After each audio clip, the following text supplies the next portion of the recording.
요즘 아무것도 하기 싫으신가요?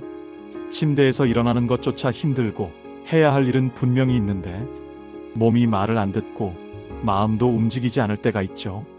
핸드폰을 보다가 시간이 훌쩍 지나가고 저녁이 되면 오늘도 아무것도 안 했네라는 생각에 스스로를 탓하게 됩니다. 사람들은 그걸 게으름이라고 말하지만 사실 무기력은 의지가 약해서 생기는 감정이 아닙니다. 무기력은 아무것도 하기 싫다는 문제가 아니라 우리 몸과 마음의 에너지가 이미 바닥났다는 신호에 더 가깝습니다. 심리학에서는 이를 번아웃 또는 감정 소진이라고 부릅니다. 계속 참고 계속 버티고 포기하지 않으려고 애써온 사람일수록 어느 순간 갑자기 멈춰버립니다. 마치 배터리가 0%가 된 핸드폰처럼 충전 없이 계속 사용하다 보면 결국 꺼질 수밖에 없는 것처럼요. 그건 나약해서가 아니라 너무 오래 달려왔기 때문입니다.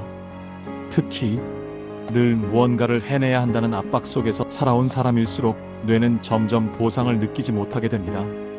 동기부여를 담당하는 도파민이 제대로 분비되지 않기 때문이죠. 그래서 좋아하던 일조차 재미없어지고 아주 작은 일도 산처럼 느껴지게 됩니다. 요즘은 결과는 빨리 보이길 요구받고 비교는 너무 쉽게 할 수 있고 쉬는 건 괜히 죄책감이 됩니다. SNS를 열면 누군가는 운동을 하고 누군가는 자격증 공부를 하고 누군가는 새벽 루틴을 실천하고 있죠. 그래서 우리는 쉬고 있어도 쉬는 기분이 들지 않고 아무것도 하지 않으면 나만 뒤처진 사람처럼 느껴집니다. 주말에 침대에 누워있으면 이러다 인생 망하는 거 아닌가 하는 불안이 밀려옵니다. 하지만 이런 무기력은 개인의 문제가 아니라 이 시대가 만들어낸 피로입니다. 끊임없이 생산적이어야 한다는 압박, 쉬는 것조차 효율적으로 해야 한다는 강박, 이 모든 것이 우리를 조용히 지치게 만듭니다. 무기력할 때 우리가 스스로에게 가장 자주 하는 말이 있습니다. 이 정도도 못해? 다른 사람들은 다 하던데? 마음만 먹으면 할 수 있잖아. 하지만 이런 말들은 우리를 다시 움직이게 하지 않습니다. 오히려 남아있던 에너지마저 더 빨리 소모시킬 뿐입니다. 이미 지친 사람에게 더 열심히 해라고 말하는 건 빈 그릇에 물을 더 담으려고 하는 것과 같습니다. 무기력한 사람에게 가장 필요한 건 채찍질이 아니라 스스로에게 주는 허락입니다. 오늘은 열심히 하지 않아도 되는 날이야. 아무것도 못해도 괜찮아. 지금은 쉬어도 돼. 이렇게 자기 자신에게 말해줘도 됩니다. 그럼 무기력에서 벗어나려면 어떻게 해야 할까요? 사실 벗어나야 한다는 생각 자체가 또 다른 압박이 될 수 있습니다. 무기력은 이겨야 할 대상이 아니라 지나가게 두어야 할 과정입니다. 다만 조금씩 에너지를 회복하는 방법은 있습니다. 완벽하지 않은 루틴 하나만 만드세요. 아침에 커튼을 여는 것, 물 한 잔을 마시는 것처럼 아주 작은 것으로 충분합니다.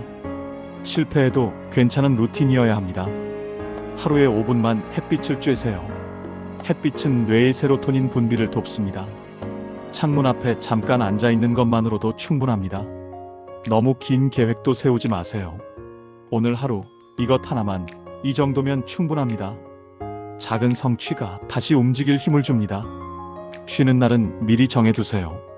오늘은 아무것도 안 하는 날이라고 미리 허락해두면 죄책감 없이 쉴 수 있습니다. 억지로 다시 달리려고 하지 않아도 됩니다. 오늘은 잠시 멈춰 앉아도 괜찮습니다.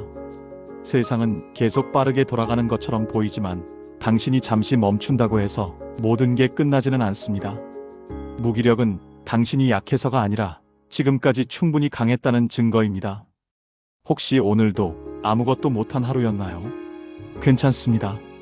당신이 멈춘 게 아니라 너무 오래 달려서 잠시 앉아 있는 것뿐이에요. 오늘은 쉬세요. 회복은 쉬는 사람에게 먼저 옵니다. 그리고 기억하세요. 당신이 아무것도 하지 않는 날에도 당신의 존재 자체는 이미 충분히 가치 있습니다. 천천히 가도 괜찮습니다. 멈춰 있어도 괜찮습니다. 당신은 이미 충분히 잘하고 있습니다.